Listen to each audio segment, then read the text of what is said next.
Well, welcome everybody. My name is Miriam Borthwick and I work here at the Harry Perkins Institute of Medical Research. This is the third public Q&A panel discussion that we have held here, and I would like to thank Professor Peter Leedman, our director, who's right up the back there, for enabling these offerings to the public on different science and health-related topics.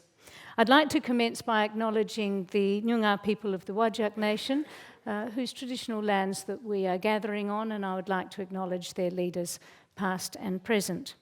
Next, just to cover off on a few housekeeping matters, bathrooms are halfway along the foyer on the left-hand side. There's actually a door at the back of this auditorium, so if you would like to leave for whatever reason, you can sneak out the back. It takes you downstairs and into the foyer. And if we do have the standard alarms, which I'm sure we won't, this double door opens straight out onto the outside world and takes us down to Verdun Street, so we can safely exit that way. The format for tonight's discussion is we will have really a conversation up here for 45 to 50 minutes, and then we will open to questions from the floor. There'll be a couple of roving microphones, and so please just wait until you get a microphone so other people can hear your question. Looking down the line of women, I think we couldn't have more aptly named this evening Wonder Women in Science. All four of them are real giants in their areas. At the end, we have Professor Lynn Beazley, AO. Lynn was Western Australia's first female and only female chief scientist. I was the first chief scientist anywhere in any state or federally across Australia, so it wasn't just the first woman in Western Australia, so good for WA because we set the standard. Thank you, Lynn. Lynn is also a neuroscientist, educator, role model, a real ambassador for science, a great advocate for women in science as well, and a mentor to many. Now, the list of boards and committees and organisations that Lynn has been on, instigated and still on, is an exceptionally long list, and it is exceptional, so I hope you'll excuse me for not listing any of them, Lynn. But during the time that Lynn was chief scientist from 2006 to 2013, she advised the state government on science, innovation and technology, and of the many things that she was really integral to, just a few I want to note: the nationwide hotline for laboratory technicians in schools, healthier waterways in Western Australia, establishing Dolphin Watch. If you've not looked that up, please do. It's absolutely fabulous. And of course, the square kilometre array, which Lynn travelled around the world advocating for that to be established. So much more, but we're very, very grateful that you're with us this evening, Lynn. Honoured to be here. Next to me, I have Dr. Nikki Stamp, who is one of the very few women cardiothoracic surgeons in Australia. As well as her extremely busy schedule as a heart-lung surgeon, Nikki is also very prevalent in speaking, blogging, writing for national and international publications on issues relevant for women working in surgery, women's heart disease, the importance of healthy lifestyles. She's an author of 2 books and has written many articles, Huffington Post, Washington Post, Mamma Mia, all of them. A really prolific communicator. She's appeared on ABC's Catalyst program and hosted Channel 7's Operation Live program. As I said, Nikki's a passionate communicator about heart health, gender challenges in medicine, improving the patient journey and the outcomes of heart surgery. She teaches, mentors, is a remarkable role model for women, and I can't thank you enough, Nikki, for being here. We really appreciate it. Thank you.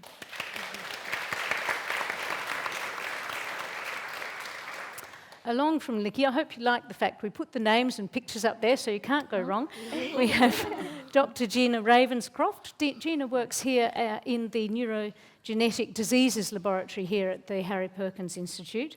She focuses on identifying and understanding the causes of rare genetic diseases, particularly rare genetic muscle diseases, ones that present in babies before or at birth. She's already been responsible for the identification of 10 novel human disease genes, which is a remarkable achievement. And several more, she says, are in the pipeline under investigation. And for the families who contact this laboratory from around the world, desperate to know the genetic mutation that may have caused their child to be born with a severe disability, Gina's work is absolutely vital on the world scale. She's a committed advocate for women in sciences and on the executive committee of the Australian Academy of Sciences Early and Mid-Career Researchers Forum and the executive of the National Association of Research Fellows. So please welcome Gina. And finally, we have Daphne. Daphne Lakhiani is also a researcher here at the Perkins. She's a UWA graduate, first-class honours in biomedical science. She was awarded an international postgraduate research scholarship to be able to conduct her PhD, which was in cancer research.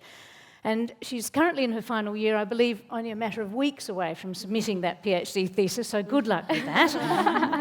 Daphne's PhD was actually in cancer biology, in particular focusing on developing new ways of improving the blood vessel structure around tumours. And excuse me for this probably very lay person's description, but I understand that some hard tumours develop really complex and chaotic blood vessel structure around them and in them, which almost is like a scar tissue, so it makes the chemotherapy and other treatments very difficult to get into the tumour. So by sort of reordering those blood vessels into a more ordered pattern, the opportunity arises to actually get the treatment into the tumour, and I hope that sort of summed it up.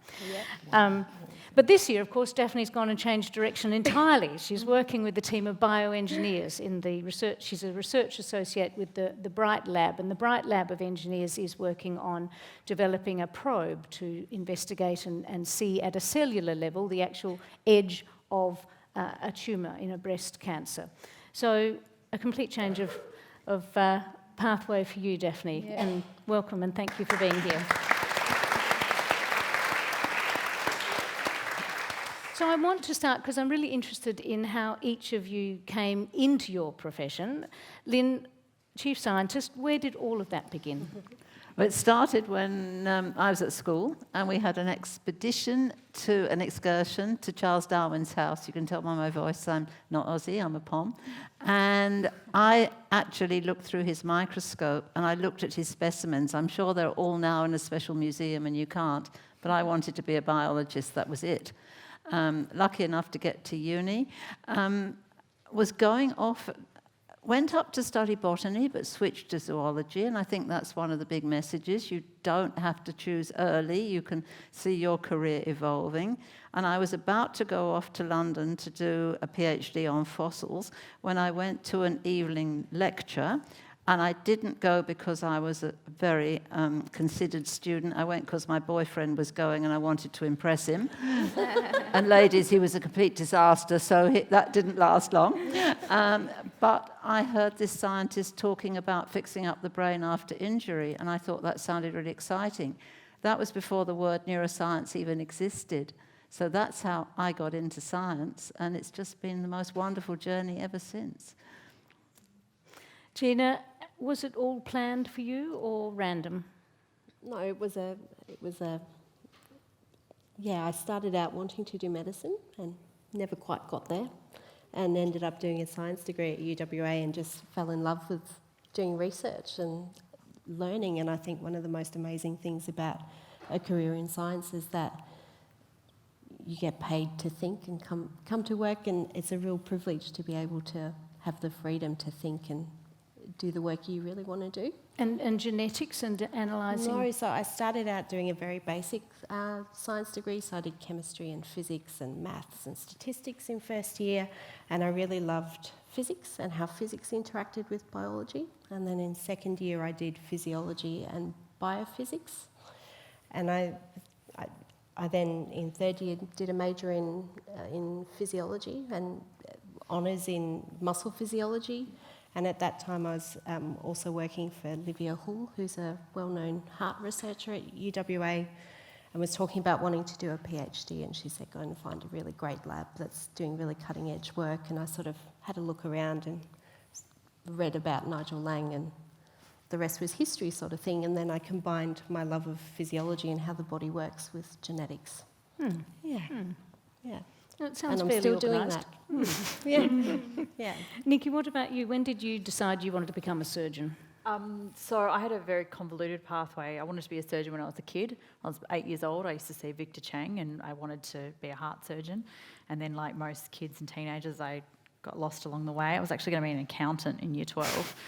And I didn't want to do that. I actually wanted to go to WAPA and study musical theatre. And my dad, who's an engineer, so ultra sensible, told me I had to get a real degree first.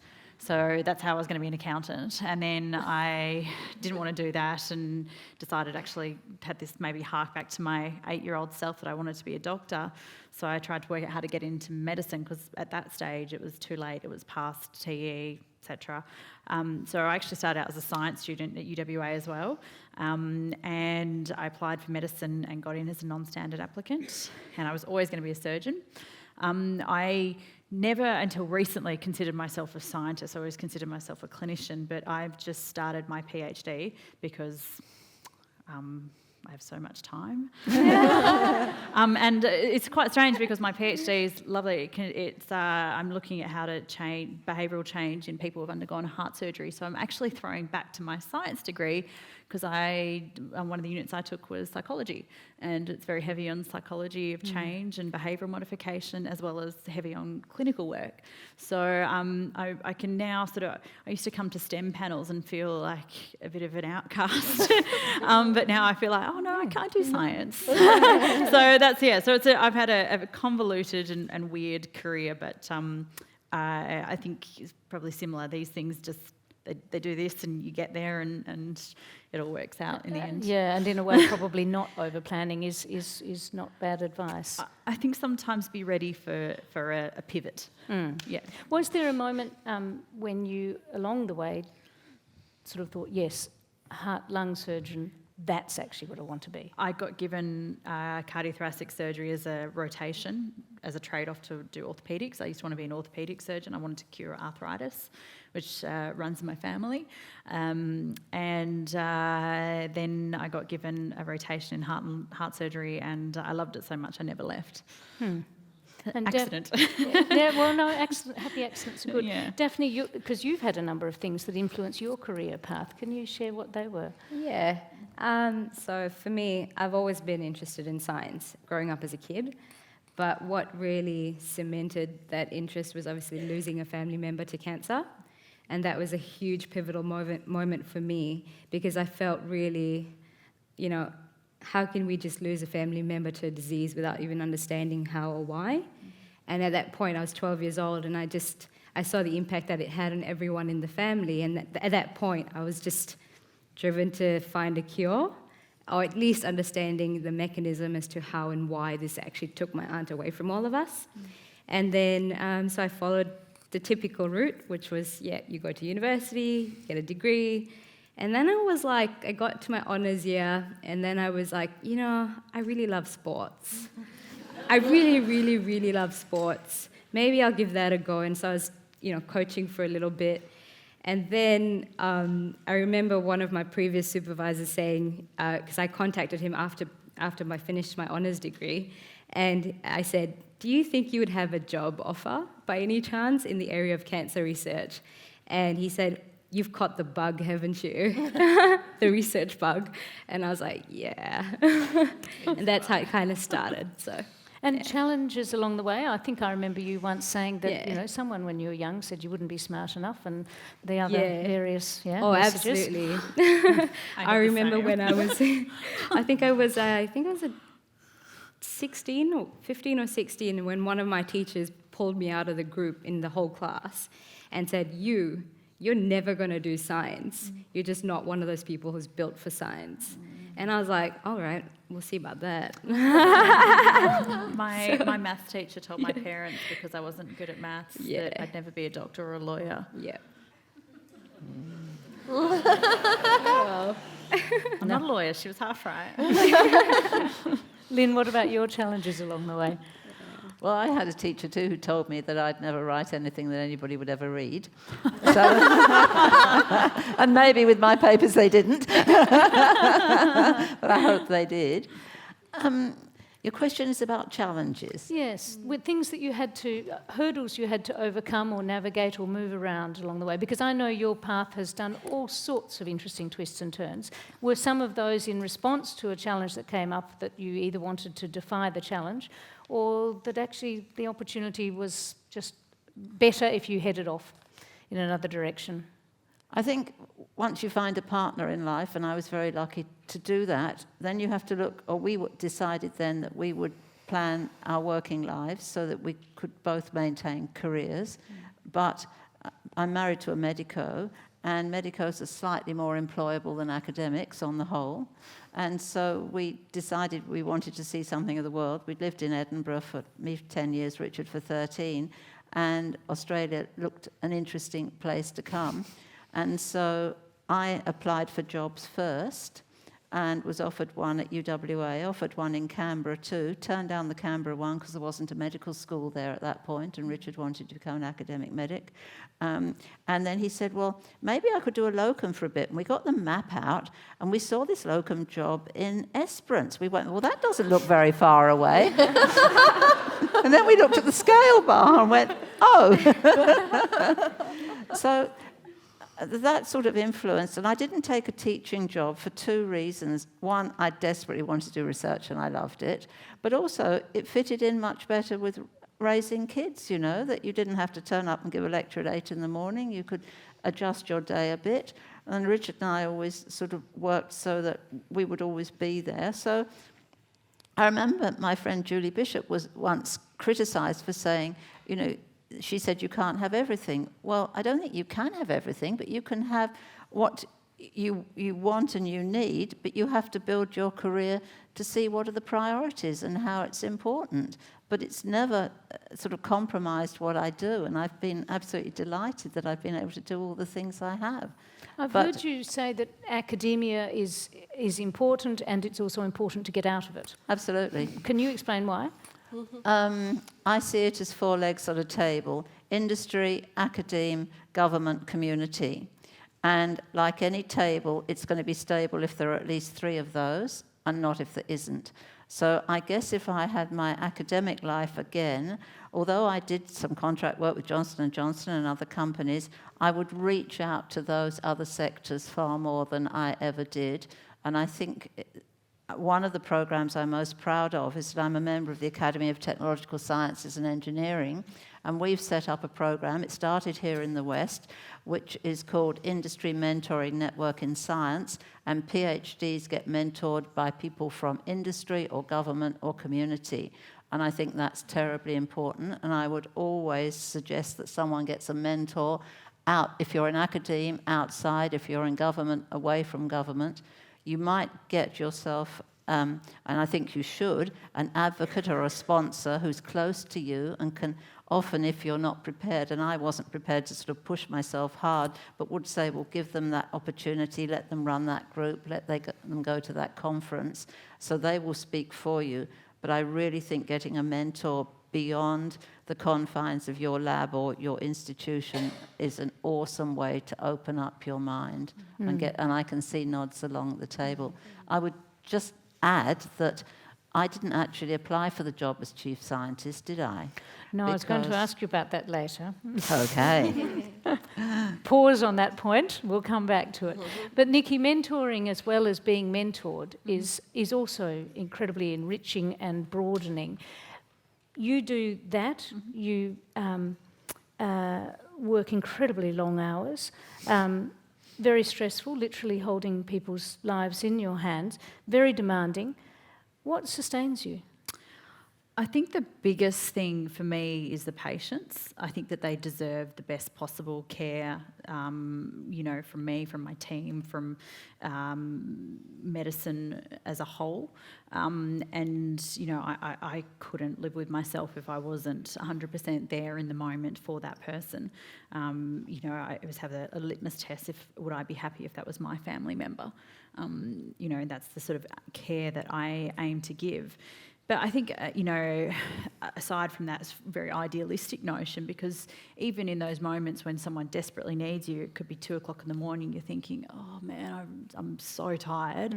I think that the other thing that keeps me going is that I really enjoy what I do. I love what I do. And if you don't derive some satisfaction, some interest, some love of your profession, and it doesn't have to be all the time, because nobody loves their job every day of their life or every moment, but if you don't overall derive satisfaction from it, you can't sustain that as a career. I think that's really good message. We've got some school students Absolutely. here, and your generation, I think, has the awful burden of this ideal that happiness is a goal, and it's a pretty hard goal to have. Sustaining and purposefulness and all of those other good things, if I can be maternalistic for a split second. But happiness is in balance and in a measure. But if you have a job where you really want to go to work every day, and I always did and I always still do, that's an absolute gift and a joy, isn't it? Hugely. Because so many people won't have that. No, I agree. I think, we're quite lucky in that regard. People drag them, and, I say, there's not every day that I jump out of bed going, yippee! Some days I go, I'd love a sleep in, or something like that, but the overall, I love it. Absolutely. And that's what matters. I give leadership talks, 10 top tips that I call them, and the first one is, if you don't like your job, get out. That's right. Because life is too short. Correct. And I do hear people saying, just find the job Find that something. you really like. And you've got a skill set that you've learnt to problem solve, to be creative, and you can take that from one area into another, and to have the confidence to do that. And I think that's something that's a real message for all women, that we tend not to wing it. If we're going for a job, we have to tick every single box first, rather than say we can learn new skills. And if we could take that attitude a lot more, then we might make these lateral moves and find the job we really want. Gina, you, I'm confident, really love your job, but does that sustain you overcoming various challenges, or would you not say you've had that many challenges along the way? I suppose with the, in research, the funding issues are alive and well. Actually, and you so- need to explain to people Okay. how long does funding last for? What's the cycle? So it depends on the grant and the scheme that you're in, but if you're on a fellowship, say, it might be 3 or 4, or if you're lucky, 5 years. And so every few years you could be out of a job.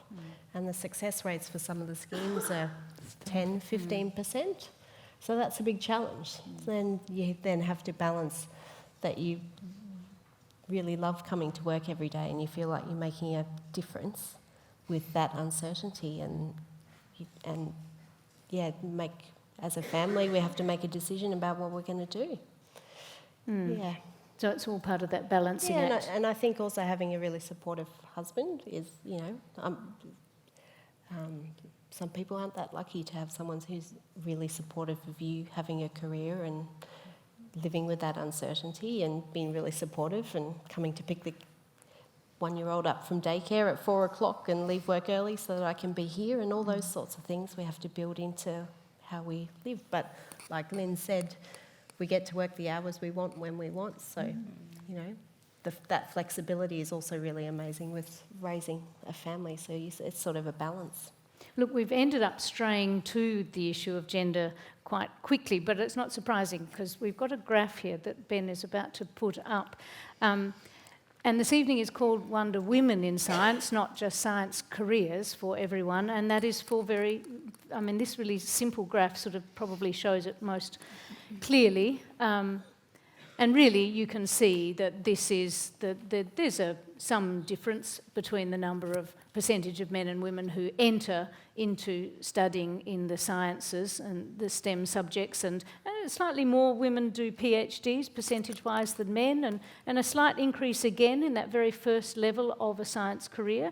So the two lines are coming together, but then, of course, the more senior that a career progresses, that divergence becomes enormous. So by the end point in the seniority, nearly 90% of people are men, and not far above 10% are women. So it's a pretty stark picture.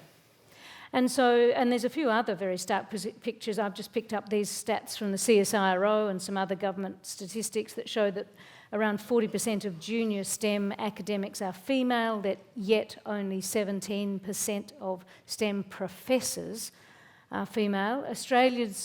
We lose female talent at every single stage of the STEM pipeline, despite no innate cognitive gender differences. Fewer female STEM graduates earn in the top income bracket, and parenthood is not a factor in that. It does not explain the wage gap. It is similar for women without children. And only 1 in 4 IT graduates and fewer than 1 in 10 engineering graduates are women. I do want to say here at the Harry Perkins Institute, about 40% of the scientists are women, so the stats are better here. But Nikki, how does this play out in medicine? How did that sort of a picture look in your world? A bad time to be asking about this, actually, to be honest, because I have a pretty low opinion of the way my profession is doing at the moment. The graduates for medical school around the world have been at least 50% women for over 20 years. And yet, similar sort of levels, deans of medical school are in the teens, full professors are at 20-odd%, surgeons 12%, cardiothoracic surgeons 5%, and then you add in the lived experience of women. There's a gender pay gap of about 20% between male and female doctors. You have in cardiothoracic surgery, 90% of male trainees are married, 60% of them have children. 30% of female trainees are married and less than 20% of them have children.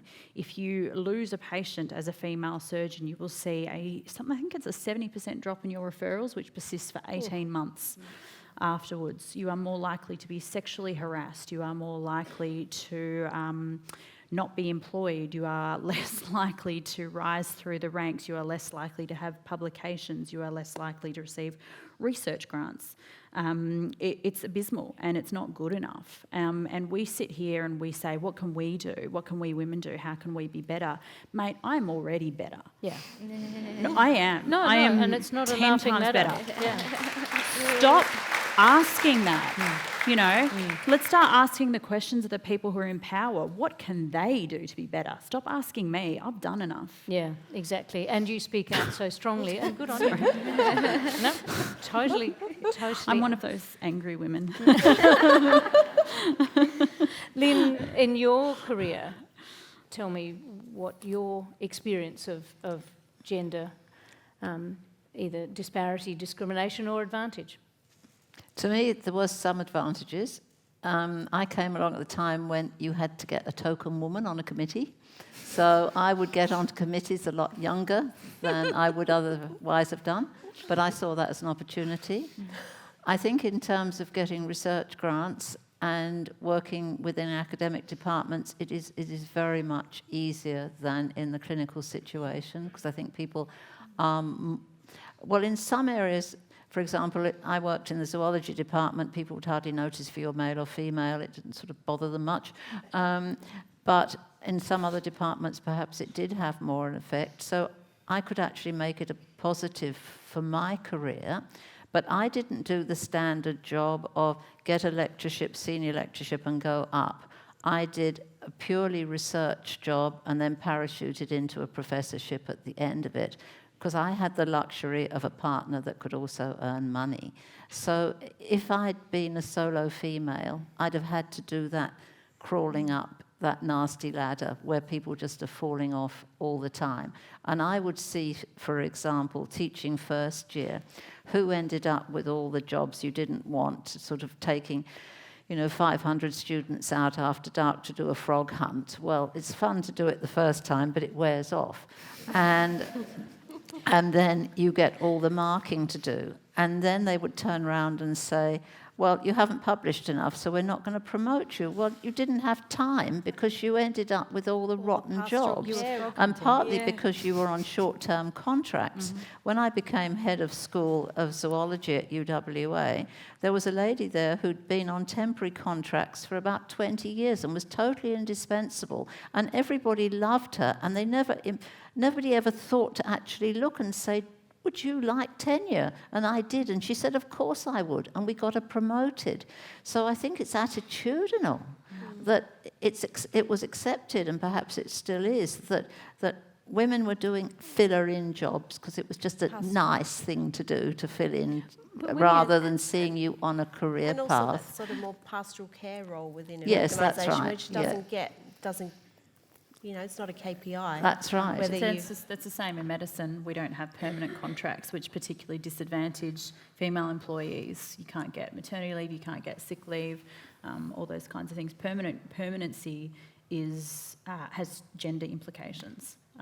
So it's not, and it's about attitude. There's no reason why, because these are often the indispensable people who run the departments and do all the other important. And I think they keep it going. I think it's got to be leadership, and it's got to come from the top. So I've looked at various law firms, for example, who've introduced programs whereby you could do work from home for a day, or you could, stagger your hours. The women grabbed it, but then realised that it wasn't going to look good in their sort of career development until the guy at the top started doing it. And he would come in late, or he would say, I'm going to my kid's concert, so I'm leaving early, or I'm working at home today. So I think it's got to be real leadership from the top to get change.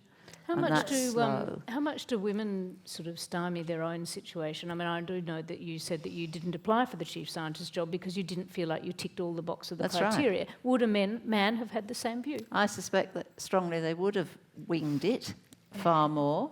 And I don't, there are some jobs you can't do. I mean, I couldn't become a ballerina or an opera singer. But so be realistic. But beyond that, I'd heard a wonderful quote last week from Harvard Uni, and they say we employ for attitude and we train for skills.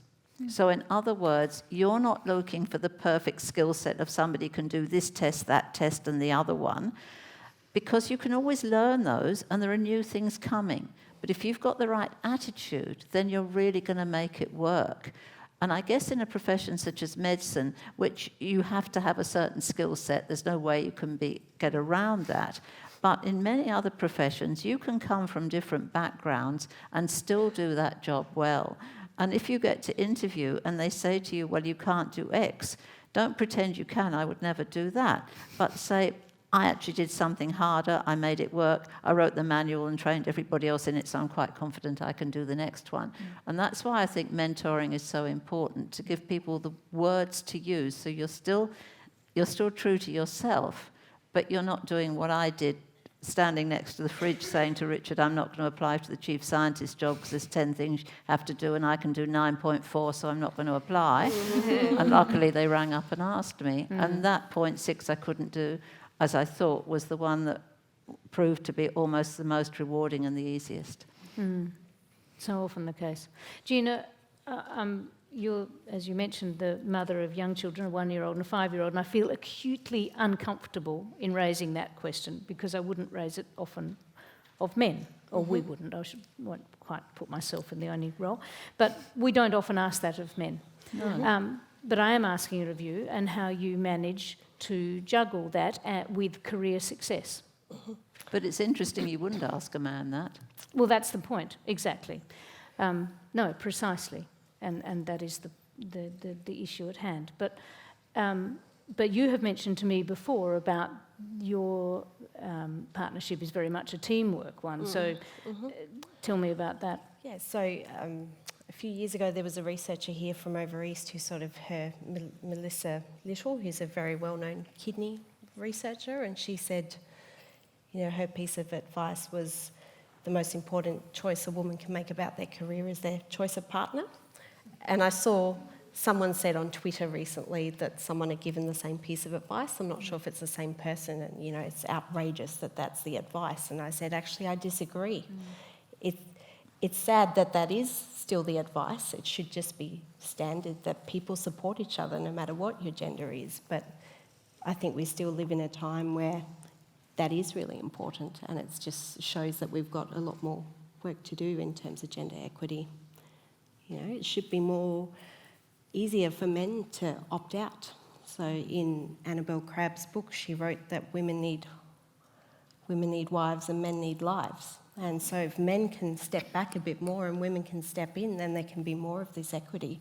And I think having a conversation with 98% women actually does a disservice to the whole argument, because we need everyone to be on board. Daphne, it would be ideal to think that women are always great advocates and supporters, but during your PhD, I think you found one woman who was particularly unhelpful for you. Yep. I won't mention names though. No, but that's a really, really good point. I think, first of all, in first instance, with regards to what you were talking about before, I just wanted to comment on that and just say that I think it's really important for women to sort of step up and, actually be courageous enough to take on responsibilities. And actually, I don't know if anyone has heard of this TED Talk by Reshma Saujani.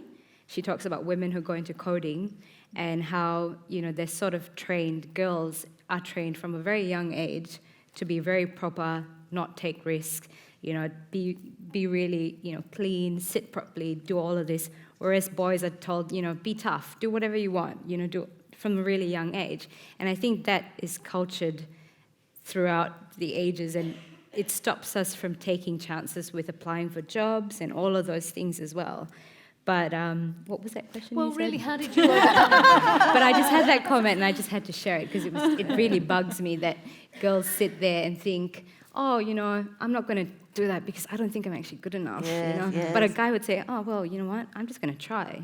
And I don't care if I'm going to They fail. wouldn't even say I try, they'd say I am good enough. Yeah, exactly. Yeah. But how did you but- overcome that fairly ongoing and persistent yes. challenge throughout your PhD? Okay. So with that person, I just felt it was really important to just prove yourself by not being nasty in return, just proving yourself by working really, really hard, and eventually the results will speak for themselves.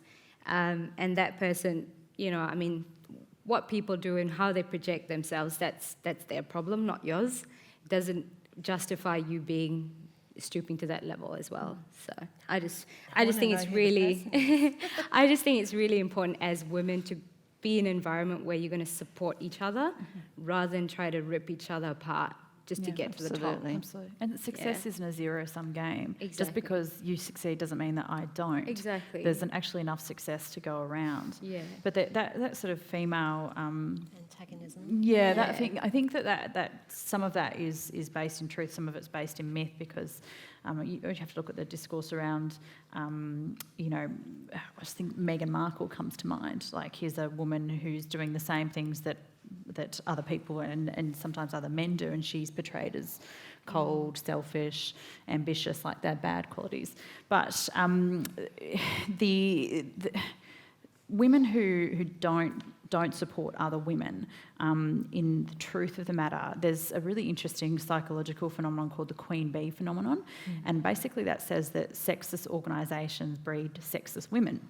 So because there's success has been seen as I have to grab the success and I'm going to take it all for myself and I'm not going to share it, they are encouraged to exhibit behaviours that are more masculine, that are more competitive, and that comes at the expense of younger women, or more junior women, I should say. So, those sorts of women, I think, I tend to give them I suppose a bit of not a pass, because I don't think we should ever pass bad behaviour, but I think that it's important to understand that we are all a product of our environment, and we should be looking to create better environments that don't lead to these kinds of behaviours, whether you're male, female or otherwise. Nikki, I know, you've written a lot about whether it's unconscious bias or overt discrimination in your career. You've, referenced the comments when you turn up for surgery, it's, oh, I thought you would be a man. What about women heart patients? Do you think they are treated any differently? They are treated hugely differently and to their detriment. So women who have heart attacks are more likely to die of their heart attacks. They're more likely to be misdiagnosed. They are less likely to be discharged on evidence-based medicine. They're less likely to go to cardiac rehab, which we know is a huge life-saving and life-changing thing. They get late referrals for transplant and mechanical support, and the medications that we use, and this is true of heart disease as well as many other illnesses, have been tested on male cell lines, male patients, because women have periods, and that could muddy the waters. I was going to say something bad. I'm so sorry. But yeah, so women are dying because of biases, and these are, it's not like there's some group of old white dudes sitting around going, oh, well, we'll sacrifice a few ladies. They're not doing. That's not happening. To the best of my knowledge, that's not.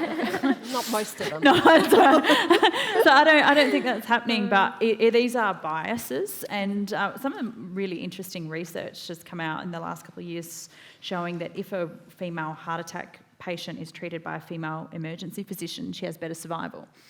And it's not because, this is not about who's a better doctor. It's about this, I suppose, camaraderie, recognition, compassion and empathy that you might get between someone who looks like you. So that's true of all human groups. I was going to say minority group, but women aren't a minority. But that is true of all groups.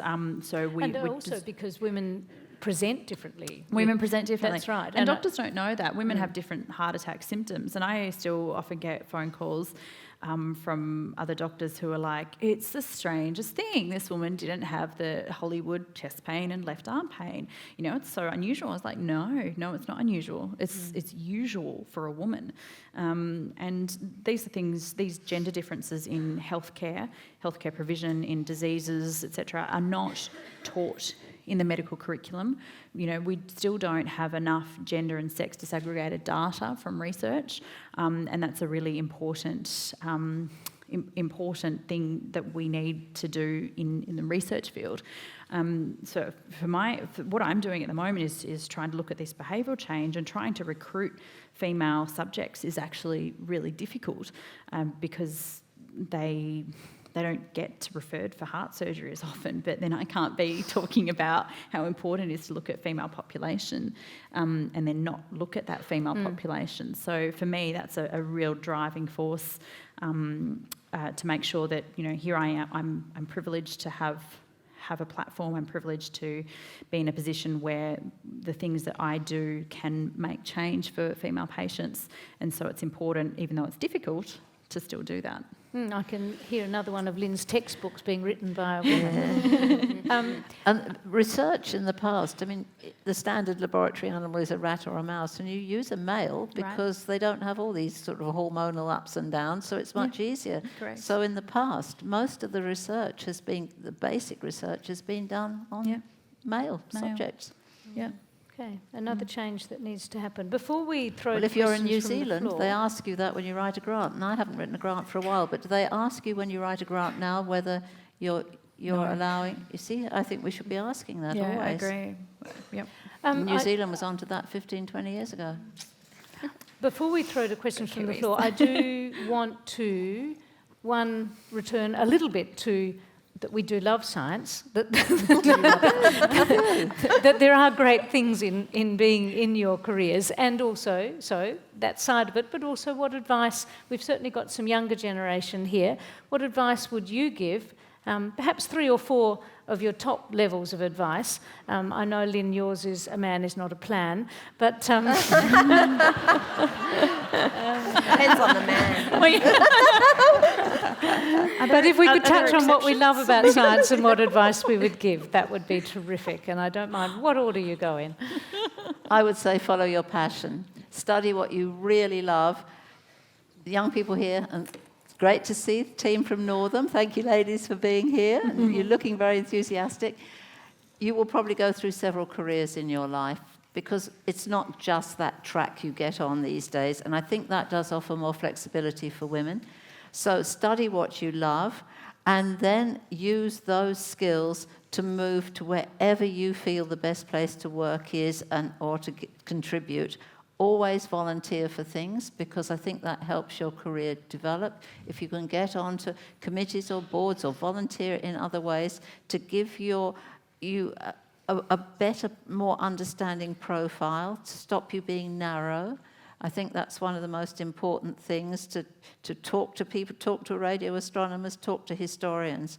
I mean, my firm belief is if you have a really big research group and you don't have a philosopher or a historian or a social psychologist or something in it, you're missing out, because it's not just the hard things. The hard bit is actually people's behaviour. And getting these much more flexible ways of thinking, I think, is important, but I think it is happening. But absolutely follow your heart. And my other thing I always live with, if it doesn't feel right, it probably isn't. Listen to your gut as well as your heart and your head. If you want to do something, because it sounds terrific, but your heart isn't in it, or your gut says, I'm not really going to like it. If you don't like it on day one, you'll hate it by the end of the week, and you'll loathe it by the end of the month. So there's a lot of nerve cells in your gut, and always go with your gut feeling as well. And that'll make sure that, you know, that little Jiminy Crickets keeps you doing things you'll be proud of. So that what I most have always loved through life is when your head hits the pillow at the end of the day, you can say, I've done a little bit to help make this world a better place. And isn't that awesome? And as scientists, we can all, whatever discipline you're in, we can all do that. And not all professions could. Now, Daphne, I know before you started your PhD, it's really important to be passionate about that because, my goodness, you're wedded to it. Yep. What have you loved about science, and what advice would you give? The thing I love about science is definitely the problem-solving aspect of it. I also love the fact that, you know, the career allows you to... It's a lot of unknowns, which means that you're the one who's figuring things out and you're putting knowledge out there into the world. The advice I would give for anyone, just in general, I think from the early stages, I think it's really important to have a good role model. You know, start to think, and I'm not talking like Kim Kardashian, like, you know, I'm talking like someone with a brain, with something to offer. Hey, you know. She's going to be a lawyer. Oh, good on her. Don't be judgmental, don't discriminate. Yeah, no, but in all honesty, I think it's really, really, really important to have good role models, like just as much as it is important to have mentors to help you get there. You also need to have a goal, and having role models sets you up with a goal. And the other thing I would recommend is definitely networking. Like, don't do it because you want to get somewhere. Do it because you really are interested in whatever career you're involved in, your subjects you're interested in. Really, really look at meeting people because you're genuinely interested in what they have to offer, not because you want something in return. And work really hard, and don't be afraid to go after what you really, really want. That would be it for me, yeah. It's a good list. Yeah. Gina? So as I said, I really love being able to think and come to work every day and have that freedom to think and design experiments and, you know, to find out new things. With science, you're the first person to see the cause of disease in a family, or know that a mutation in that gene causes that disease, or provide answers for families. And so that kind of explorer aspect of it, and knowing that for that small amount of time you're the only person in the whole world who knows that bit of information, is amazing. It's an amazing feeling. and working with amazing people. You know, science is such a team effort, a collaborative effort, and so the people you work with every day, you're probably going to see more than your husband or your family. So you want to make sure you're going to work with people that you really nice people that you enjoy coming to see every day. I mean, is that what you did when you were a student and you were looking? Do you look for labs? Do you look at their publications? Do you look at their professors? Do you make decisions, or do you just randomly take whatever comes along for a position? No, so I think I sort of fell into honours because I didn't really know what was important going forward with a research career, and I had a very good mentor very early on in my career who sort of told me what was important in terms of, you know, finding someone who's getting grants and publishing and doing really cutting-edge research. And so I did seek those things out and you know, half interviewed them as to whether I wanted to join their lab and not the other way around. And it's been a blast ever since. And, you know, every year or every couple of years you go to a conference and you overseas in amazing places, and it's not just the places you go to, but it's the people you meet. So the diseases we work on are really rare, and it feels like a big family. And so going to the conference is like meeting up with this most amazing group of extended family who all have a common goal. And, you know, my husband always says, people you work with are amazing. They're all so nice. They're all over the world. And I think it's very different perhaps to surgery, that we are very collaborative. And that's one of the great privileges of the work I do, and in particular the field I work in. And because, I mean, the collaboration is, just to explain, with the rare disease genes, the number of families that you might be dealing with are tiny, so you need to cross-reference that material, don't you, around the world? So we have to work together. So there might be 50 families around the world, but there's 50 clinicians looking after those families, and geneticists and pathologists, and so it's a worldwide effort to find the cause of disease for these families. Yeah. And Nikki, your job, heart and lung, do you have a favourite child? Yes. Do you ever tell us what it is? Yes. I feel like I can't though. I know. So I'm a bit torn because I love heart surgery. I really enjoy it. But I love, so my lung side of things predominantly involves cancer surgery. I wish, my grandfather died of an unusual form of lung cancer, and I wish that more people had been able to help him. So being able to help people with lung cancer is a personal win for me. But in terms of the actual work, I do definitely favour the heart. Sorry, lungs. So yeah. And advice, I mean, you obviously still are very passionate about what you do. Yep. Despite your observation and experience of some really substantial challenges. What really does sustain you in continuing with your work, and what advice would you give? I think Lynn really hit the nail on the head. I want to leave this world just even slightly better.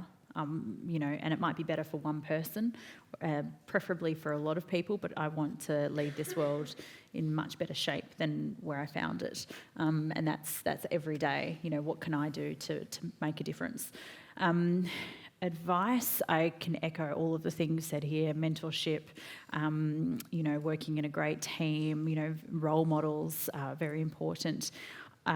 Say work hard. There's really no substitute for you know, going at something, you know, with all of your might. I would say, you know, go somewhere where you're celebrated. If you're celebrated, lifted up, you're encouraged, you're taught, you're mentored, and you're shaped. If you're not getting that, if that job isn't setting your soul on fire, then you need to go somewhere else. And just to come back again, I think a common theme: make some change, make some contribution, make the world, even if it's just in your small little corner of the world, just make it better. Giving is And a don't fast beat track. yourself up, because everybody's going to get knockbacks. And my quote is, Kepler, probably one of the most brilliant people on the planet, discovered, of course, planets go around the sun in ellipses, was twice turned down for the chair of astronomy at Tübingen Uni. So if they could get that wrong, every so often say, you don't get that job or you don't get the grant, hell, what do they know? Because maybe I'm the one who's right. Always look and see whether, you can improve what you do, but have some confidence in yourself. And if you've had a day that doesn't work out, we're all going to have those. And I know when I've had that, because then I dash down to IGA and buy my favourite thing in the world, which is condensed milk. And sit in front of the TV, watching Say Yes to the Dress with the condensed milk. Well, now we've moved into true confessions. Definitely, we would love some questions from the floor. Alicia down here has got 2 microphones, so please, Judy's going to take one. Please pop your hand up, and over here, And we hope Judy. we get some from the students here, Yes, please. School Thank students you. get thinking. And if you could be succinct and make sure it's a question as opposed to a statement, that would be great. Yes. Oh, hello. Yes. Yes. Hello. So, quick question. You're all lovely. I'm a big fan of all of you. And I guess my question is, when you are in a room of men, and looking at Nikki especially, I know there's a lot of obviously male surgeons out there, I guess, and you're trying to do a job, but they're just disregarding you. What are some practical physical tips? Okay, can I jump in on that straight away? Julie Bishop, when she was the only woman in cabinet, said she'd come up with a great idea and they'd ignore it, go around the table, somebody else would say it, and they'd all latch on to it. And but that was my idea, Yeah. So what she does in cabinet, or when she was in cabinet, was she would ring all the other women in cabinet. They'd all discuss what they wanted to bring up, so that when somebody had an idea, she could say, now that's a good idea, Maurice, let's stop and discuss that. So I think you have to work as a bit of a pack to get this to work. You have to be on top of everything. You've got to have read all the papers. Always try and sit on the right side of the chair, because that's the way people usually look. So these are practical tips you need as well as theoretical ones. But if women can work together more, and I think we've said that, that will make a terrific difference. But if you are the only one, I'm afraid every so often you just have to say, wait a minute, please, I'd like to actually say something. And sometimes you'll get this stony silence where they realise that they've actually left you out unintentionally, and you just have to stand up for yourself. Yeah. And if it doesn't work first time round, well, you have a word with the chair afterwards. And now we don't end up with just one woman on a panel usually, or one. But one is the new 0. Never go on a committee or take a job where you're the only woman, because you need several other women to support you. I like that right, turn to the right.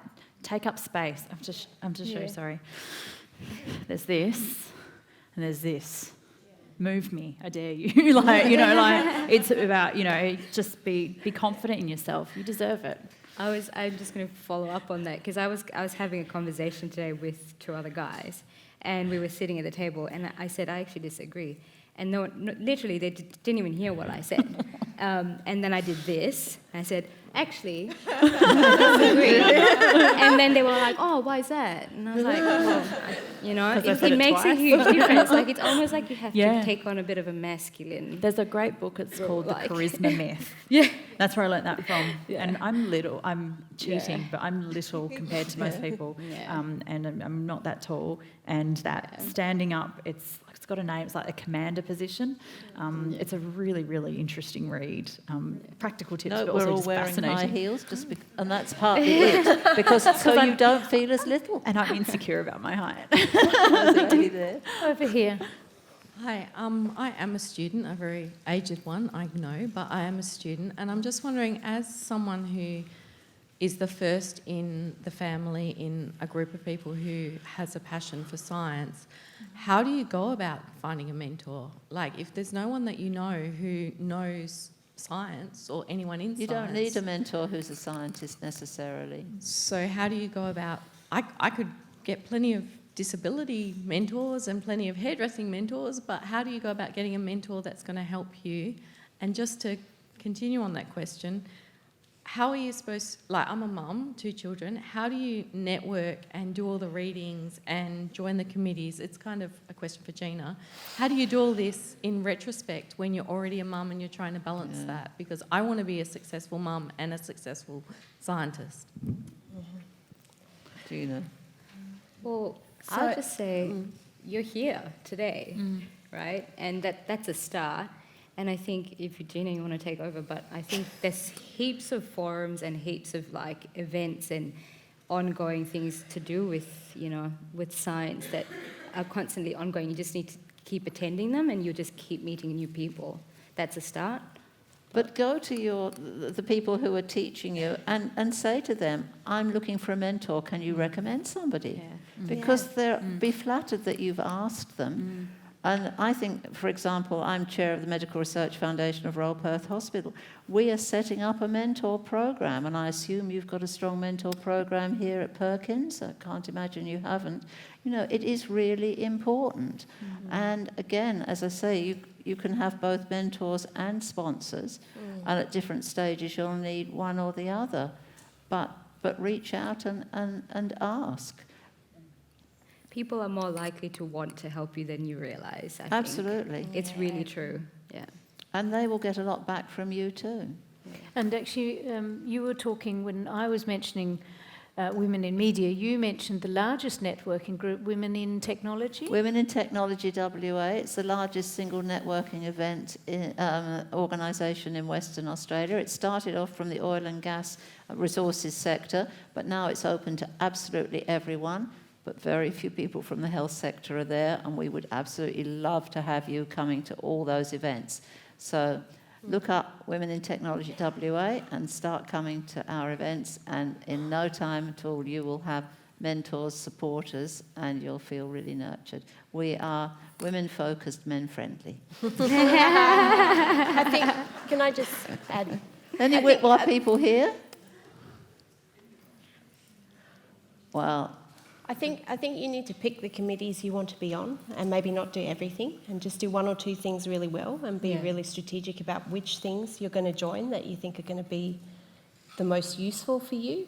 So I would do that and be really focused with what you pick to do. And I think also as organisations, we need to stop having networking events at 5 o'clock on a Friday when women are trying to make dinner for the family.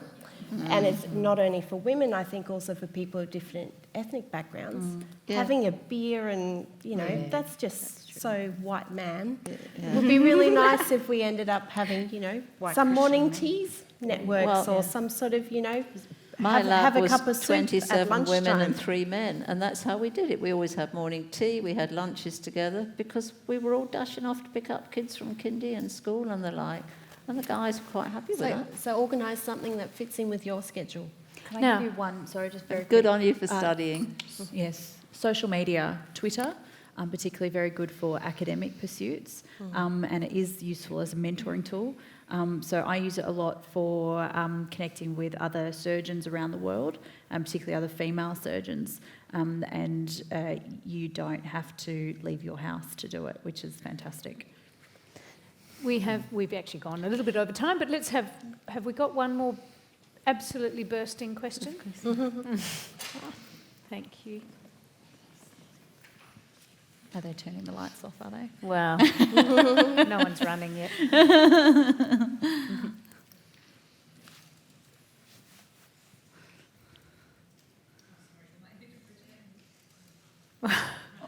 Oh no. Just project your voice. Yes. It's about how to handle the question when you are asked in an interview about your family. Are you married? Are you having any family anytime soon? They're not allowed to ask that anymore. Illegal. That Yes. is completely illegal. They cannot do that. No. Completely. Yes. If they ask that question, you don't have to answer it because No. they shouldn't be asking it. It would be very surprising if you were asked these questions anymore. It shouldn't. In the old days when you could, and the way that women lawyers got around it would, and I'm not recommending this, but someone would say, you're planning a family, and they'd say, well, I'm sorry, I think it's unlikely we'll be blessed. And so they go, well, that's all right. So a few months later, you waddle in and you say, it's a miracle. I used to do that. And it's particularly if you can get a little tear, it works really well. Oh dear. Is there one more last Have you ever question been asked that in anyone an would like? interview? Yeah, I Here in have. Australia, you were asked that? Not really, no, not in Australia. Thank heavens for I that. got asked that probably about 10 years ago. Yeah, isn't that disgraceful? Yeah, and I've had other interesting interview questions and reactions. Wow. Like you talk too much. Oh. The application form here is you do have these kind of questions, some of these issues. Yeah, WA Health asks you for your height and weight. That might be for when you're going on aeroplanes or something. Oh, yeah, but no, for all clerical staff, anyone, height and weight. How is that relevant? Yes, there's a few things to challenge. Let's have one more question from down the front here. I know the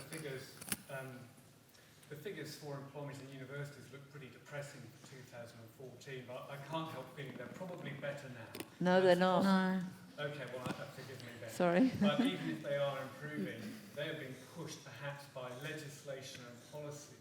But the harder issue that might be more difficult to address is some of it is still cultural. So if an organisation offers parenting leave, which partner will take it up? Now that's outside legislation and policy, so it's probably going to be slow to change, but how can we address that? Because I suspect that's probably an important part of it as well, even if it's not the major part, it's probably the tricky part to address, because it's outside legislation and policy, and it's deeply rooted in culture. I think that, we are primarily meant to be talking women in science. I agree entirely what you're saying, and I also suspect there are just numerous layer upon layer that we could discuss now about where policy, where culture, where practice is influencing every career. But take your point, and thank you very much for raising it. I'd just like to add okay. to that I've actually headed up to here with targets, and I'm a quotas person now, I'm afraid, because targets are wishy-washy and they Agree. tend not to get there. So the Academy of Tech Sciences and Engineering has said that at least 1/3, and hopefully it'll go up to a higher percentage, of the appointments are going to be women. They have never compromised the standard, they've just looked harder. Because on the whole, it's guys who are looking around to find out who'll be on the next committee, who they'll approach for the next job, and so they don't search as hard. So, sorry, I think that the government introducing, for example, if you're going to be on a federal committee, and I work with Board Links in Canberra to recommend women for committees, that 50% have to be women, and we just have to make a stake in the ground and stick to that. And until we get more women running top companies, running institutes, it's hard to get that change, and we just have to look harder to find them. Sorry to get on my soapbox, but I agree. does anybody agree on that? Am I the only one? I do remember an interview with, I think she was aged in her late 80s or early 90s, and she was a former, I think, president of Greenland. And she said, well, when I came to the role, I thought, well, one thing I'd really like to do is have quotas for women and 50% on boards and industry. And then I thought to myself, well, I am president, I'll just do that. And, and did, and to great success in decades to come. The Prime Minister of Canada was asked why half his cabinet were women, this was a little bit a couple of years ago, and he said, because it's 2016, that's why. And I think it's as simple as that. Clearly, we could wrap it on for a long time.